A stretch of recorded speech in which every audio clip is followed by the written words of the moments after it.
नमस्कार, मेरा नाम है अपूर्वा बेनीवाल। मैं जवाहरलाल नेहरू यूनिवर्सिटी में एक जूनियर रिसर्च फेलो हूँ, स्कूल फॉर इंटरनेशनल स्टडीज़ में, SIS जिसे कहते हैं। मैंने इसी centre school for international studies से अपनी मास्टर्स भी की थी, MA politics with specialization in international relations. मैंने ये चैनल खोला है उन बच्चों तक अपनी गाइडेंस पहुंचाने के लिए जिन तक एक क्लियर स्ट्रैटेजी नहीं पहुंच पाती है। मैंने शुरुआत MA एग्ज़ाम से ही की है, जो कि MA politics with specialization in international relations and MA international relations and area studies से।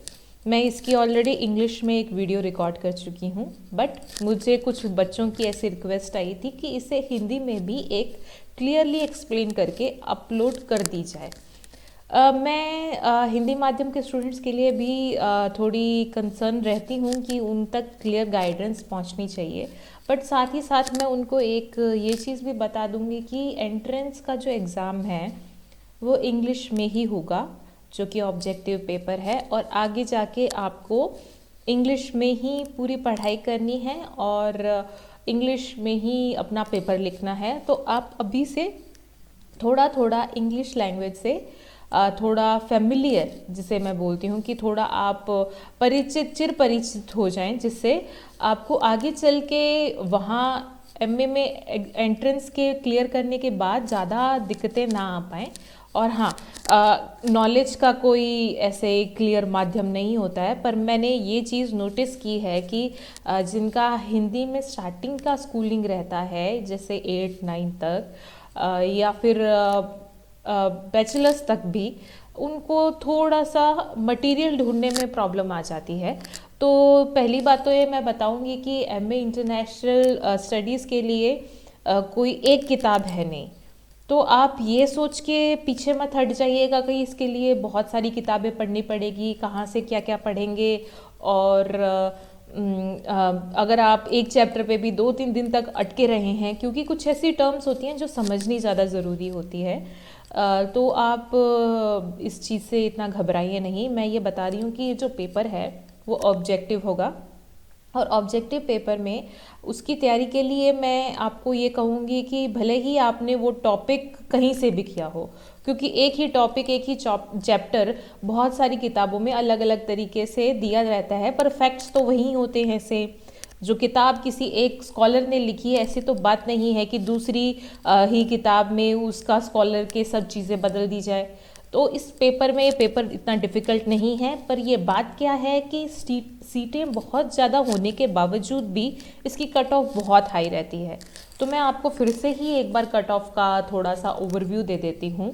जैसे कि मैं MA politics with international specialization in international relations, इसकी कट ऑफ थी, जिसको हम MA PISM भी बोलते हैं, इसकी कट ऑफ है जनरल कैटेगरी के लिए, जी, जनरल कैटेगरी के लिए 82, OBC के लिए 77, SC के लिए 72, ST के लिए 73, और इसकी कुल सीटें 2020 वाले में कुछ 115 थी। वहीं जो MA international relations and area studies, जिसको IRAM भी बोलते हैं, इसकी सीटें हैं 50। तो कट ऑफ हल्की सी इसकी थोड़ी सी इससे ऊपर चली जाती है, थोड़ी सी 4-5 नंबर का ही फ़र्क है जो इस बार आया है। ज़्यादातर दोनों के लिए सेम ही सिलेबस है, एग्जैक्टली सेम ही लाइन जो कि प्रॉस्पेक्टस में MA PISM के लिए दी गई है, वही as it is same line MA area studies के लिए भी दी है। आप प्रॉस्पेक्टस अच्छे से देख लीजिए, उसमें क्या कट ऑफ है, कैसा है, किसके लिए 55% है, किसके लिए 50% है। आप उस चीज़ के लिए अपनी खुद से तैयारी कीजिए। मैंने ये वीडियो ज़्यादातर स्ट्रेटजी वीडियो रखने की कोशिश की है, इसलिए मैं इसमें ज़्यादा चीज़ें आपको नहीं बताऊँगी। कुछ चीज़ें आप खुद से भी ढूंढ लीजिए। जो MA IRAM है उसमें जनरल के लिए 86, OBC के लिए 83, SC के लिए 80, ST के लिए 75। सेम ही सिलेबस होगा। आप जब JNU का पेपर देने के लिए फॉर्म भरेंगे तो आपको एक साथ मैक्सिमम 3 सब्जेक्ट भरने की छूट होगी। आप चाहे तो 3 सब्जेक्ट्स में एक एरिया स्टडीज़ और एक इंटरनेशनल रिलेशन जो PISM है वो दोनों भर लें, और एक और कोई भी जो आपका अंडर ग्रेजुएशन में सब्जेक्ट था वो भर लें, या फिर पॉलिटिकल साइंस भर लें। पॉलिटिकल साइंस का मैं इसलिए बोल रही हूँ, ये ज़्यादातर पॉलिटिकल साइंस से रिलेटेड इसमें टॉपिक्स रहेंगे और उससे मिलता जुलता ही सब्जेक्ट है। ज़्यादातर आप ये समझ लीजिए कि ये पॉलिटिकल साइंस की ही एक प्रकार से ब्रांच है। वैसे जवाहरलाल नेहरू यूनिवर्सिटी में इंटरडिसिप्लिनरी सब्जेक्ट्स का ज़्यादा कोर्स वर्क रहता है। अभी मैं आपको स्ट्रैटेजी बताना शुरू करूँगी। 50% मार्क्स इसकी कट ऑफ है। अगर कोई डिस्टर्बेंस आ रही है तो उसके लिए मैं क्षमा चाहती हूँ। सबसे पहले तो प्रीवियस ईयर पेपर आप एक बार देख लें। 2019 एंड 2020 के पेपर आप देखिए, ये ऑब्जेक्टिव पेपर थे। इस पे ज़्यादातर आपका ध्यान रहना चाहिए क्योंकि अभी ऑब्जेक्टिव हो गया है और एनटीए कंडक्ट करा रहा है। ये दोनों पेपर भी एनटीए ने ही कंडक्ट किए थे। उससे पहले के जो पेपर थे जो सब्जेक्टिव थे, जो लिख के करने थे। मैंने जब क्लियर किया था तब सब्जेक्टिव था। मैंने कुछ और इंटरव्यूज़ भी दिए हैं इस एग्ज़ाम को क्रैक करने के लिए, पर तब तक मेरे पास ऑब्जेक्टिव पेपर आए नहीं थे। अभी ये जो इंटरव्यू है उसके 2 साल बाद मैंने ये अपना खुद का चैनल बनाया है और अब तक मैं इस टाइम में 2 ऑब्जेक्टिव पेपर भी देख चुकी हूँ और मैंने इसको पेपर को पूरा एनालाइज भी कर लिया है। उसके बिहाफ पे उसको स्टडी करने के बाद ही मैं आपको एक क्लियर स्ट्रैटेजी बता रही हूँ। अभी आगे चल के मैं और स्ट्रैटेजी आपको इसी से रिलेटेड दूंगी। आप प्लीज़ मेरे चैनल पे जुड़ें और जो दूसरे बच्चे हैं जो इस पेपर की तैयारी कर रहे हैं या इस पेपर के बारे में या इस सब्जेक्ट के बारे में पढ़ रहे हैं, उनको इस चैनल पे जोड़िए। और एक चीज़ मैं और बताना चाहूँगी कि ये जो इंटरनेशनल रिलेशंस है, एरिया स्टडीज़ है, सिर्फ जवाहरलाल नेहरू यूनिवर्सिटी में नहीं होता है। तो मैं आपको कहूँगी कि आप थोड़ा इंटरनेट सर्च भी करें।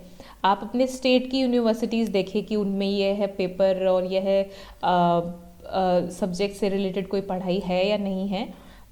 फॉरेन यूनिवर्सिटीज़ में इंटरनेशनल रिलेशंस बहुत ही अच्छा है। फॉरेन यूनिवर्सिटीज़ लगभग हर बड़ी यूनिवर्सिटी हो वो आपको इंटरनेशनल रिलेशंस के कोर्स देती है।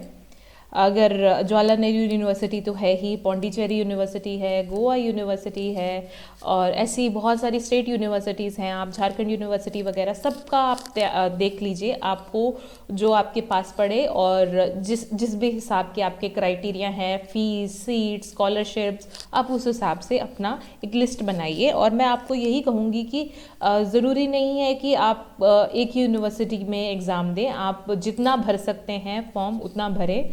और वैसे एक बात ये भी चल रही थी कि कॉमन एंट्रेंस टेस्ट की बात हो रही थी, जो कि न्यू एजुकेशन पॉलिसी के बारे में मैं बोल रही हूँ। पर अभी मुझे लगता है महीने भर फरवरी मार्च में जवाहरलाल नेहरू यूनिवर्सिटी का फॉर्म निकलना चाहिए। तो जब फॉर्म निकलेगा तो मैं बता दूंगी। और अगर जवाहरलाल नेहरू यूनिवर्सिटी अपना पेपर अलग से ही ले रही है तो इसकी एग्जैक्टली यही तैयारी कीजिएगा जो मैं बता रही हूँ। इसके अलावा कुछ प्राइवेट यूनिवर्सिटीज़ भी हैं, जैसे कि मैंने एक यूनिवर्सिटी का सुना है, ओपी जिंदल यूनिवर्सिटी, सोनीपत में, दिल्ली से ज़्यादा दूर नहीं है। अगर आप अफोर्ड कर सकते हैं तो, और आपने ये एग्ज़ाम देने की कोशिश की है और क्लियर नहीं हुआ है और आप 1 साल और नहीं बैठना चाहते हैं, तो आप चाहे तो मास्टर्स अपनी एक प्राइवेट यूनिवर्सिटी से कर लें। दैट ऑल्सो मैं एक स्टार मार्क करूँगी कि अगर आप उस चीज़ में कंफर्टेबल हैं तो। और ओपी जिंदल यूनिवर्सिटी का वैसे मेरी किसी स्टूडेंट से बात नहीं हुई है, ये मेरी रिसर्च में और मेरे सर्च में ही मेरे सामने आया है। और कुछ मैंने इस प्रकार से भी पढ़ा है कि वहाँ की फैकल्टी अच्छी है और वहाँ पे समर स्कूल्स करा के लाते हैं ऑक्सफोर्ड से। मैं किसी यूनिवर्सिटी को स्पॉन्सर नहीं कर रही, बस ये मैं एक और आपको चॉइस दे रही हूँ कि जस्ट इन केस अगर आपका एग्ज़ाम नहीं हो पाता है या नहीं हो पाया है और आप कुछ साल और वेट नहीं करना चाहते हैं, तब भी आप दूसरी जगह पे अप्लाई कर सकते हैं। और दिल्ली यूनिवर्सिटी में भी सेंटर फॉर ईस्ट एशिया वगैरह ये सब है, पर उसमें कई बार आपको लैंग्वेज भी करनी पड़ती है। लैंग्वेज के लिए मैं आपको ये कहूँगी कि आप एक लैंग्वेज आपको फ़ौरन आनी ही चाहिए, क्योंकि उससे क्या है कि आप जब आगे भविष्य में जाके एक रिसर्च करेंगे तो आप एक ऑथेंटिक, कि जिस प्रकार से मुझे उर्दू आती है अगर, तो मैं उर्दू का कोई अखबार या उर्दू के कोई रिसोर्स या उर्दू की लिखी हुई किताब पढ़ के उससे अपना खुद का एक ओपिनियन बना सकती हूँ। तो रिसर्च में आगे चल के ये सब चीज़ें ज़्यादा इम्पॉर्टेंट हो जाती हैं। तो अगर ईस्ट एशिया सेंटर और इस तरह के जो सेंटर है दिल्ली यूनिवर्सिटी, वहाँ पे भी आप मास्टर्स के लिए अप्लाई कर सकते हैं। जामिया मिलिया यूनिवर्सिटी में भी आप अप्लाई कर सकते हैं। आपके पास बहुत सारे ऑप्शंस है। सिर्फ एक जवाहरलाल नेहरू यूनिवर्सिटी पे आप कंस्ट्रेंट मत हो जाइएगा। हाँ, वहाँ का एक इन्वायरमेंट, वहाँ का नाम है ही। आप वेट कर लीजिएगा जिस हिसाब से, जैसे वेट का मतलब है तोल नापा तोली कर लीजिएगा कि आप जैसे कुछ साल डाल सकते हैं या फिर आपको जल्दी चाहिए तो, और नहीं तो आप पॉलिटिकल साइंस में अपना एमए कर लीजिए, क्योंकि इंटरनेशनल रिलेशंस कहीं ना कहीं पॉलिटिकल साइंस की ही एक ब्रांच है। और ये करने के बाद आप एमफिल पीएचडी के लिए फिर से जवाहरलाल नेहरू यूनिवर्सिटी में अप्लाई कर सकते हैं। और वैसे अगर वहाँ से आपकी मास्टर की हो तो आपका एक वहाँ का एनवायरनमेंट, वहाँ की फैकल्टी और वहाँ के सीनियर से इंटरेक्शन बढ़ जाएगा, जिससे आगे एमफिल और पीएचडी में मिलने में थोड़ी आसानी तो होगी ही। ये कोई छिपी हुई बात नहीं है और सब जानते हैं कि अगर आप वहाँ से एमए कर लेते हैं और ऐसी फैकल्टी से पढ़ लेते हैं तो वहाँ पे एमफिल पीएचडी में सिलेक्शन होना थोड़ा कंपैरेटिवली दूसरों से थोड़ा आसान हो जाता है। पर ये कोई मार्क्ड वर्क नहीं है। आपकी अगर काबिलियत है, जैसे हैदराबाद यूनिवर्सिटी के भी एमए पॉलिटिकल साइंस वाले बच्चे आते हैं और भी बहुत अच्छी अच्छी यूनिवर्सिटीज़ के बच्चे, टिस के बच्चे एमए पॉलिटिकल साइंस करके फिर एमफिल पीएचडी इंटरनेशनल रिलेशंस में, जैसे कि अलग अलग सेंटर्स होते हैं, वहाँ करने के लिए ज्वाइन करते हैं।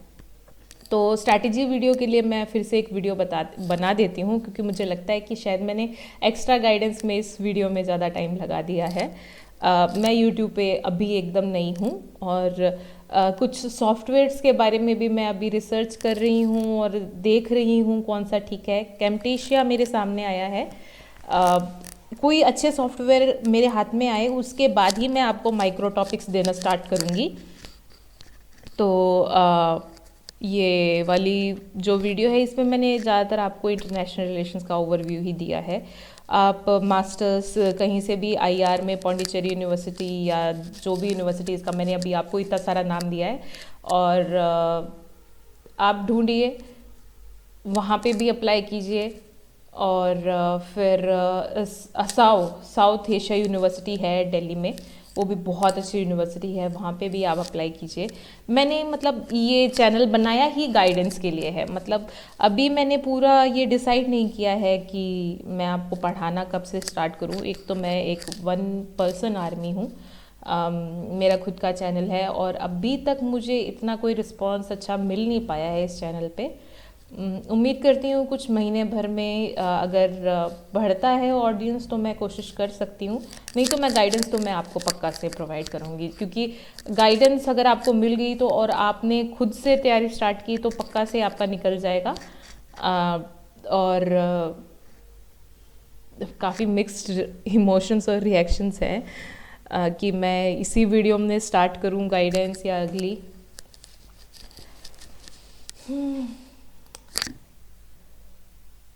चलो फिर अगली ही वीडियो में मैं बना देती हूँ, क्योंकि लोगों के लिए शेयर करना ज़्यादा आसान हो जाता है। पर यही एक वीडियो है, ओवरव्यू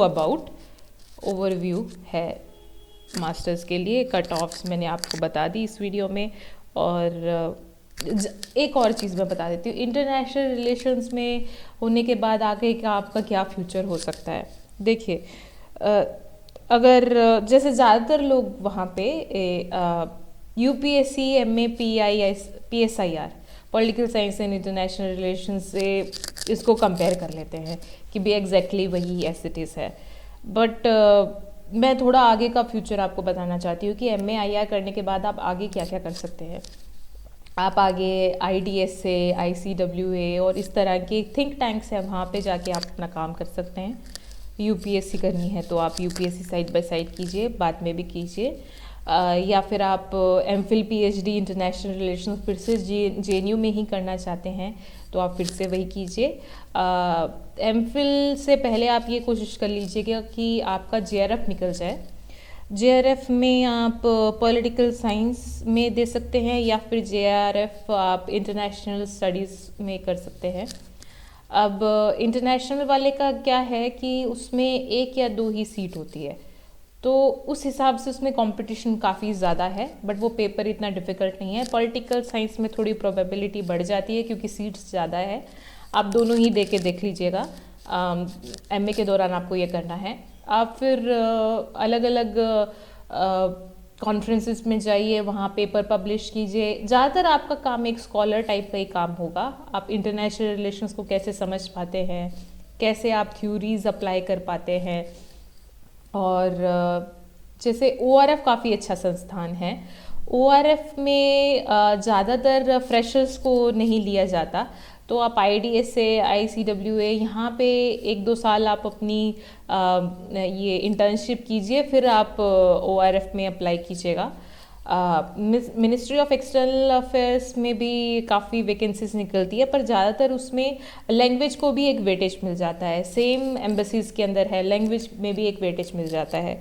तो बहुत से बच्चे ऐसे भी करते हैं, अपनी बैचलर्स कर लेते हैं लैंग्वेज में और फिर मास्टर्स करते हैं इंटरनेशनल स्टडीज़ में, और फिर MPhil PhD करते हैं उस लैंग्वेज और इंटरनेशनल्स को मिला के। जैसे कि जापानीज़ लैंग्वेज मुझे आती है, तो इंटरनेशनल रिलेशंस मैंने MA कर लिया, और या फिर मैंने दिल्ली यूनिवर्सिटी से ईस्ट एशिया सेंटर में अपनी MA कर ली, तो उसके बाद मैं MPhil PhD के लिए Japanese centre for east Asian studies में मैं MPhil PhD के लिए अप्लाई कर सकती हूँ।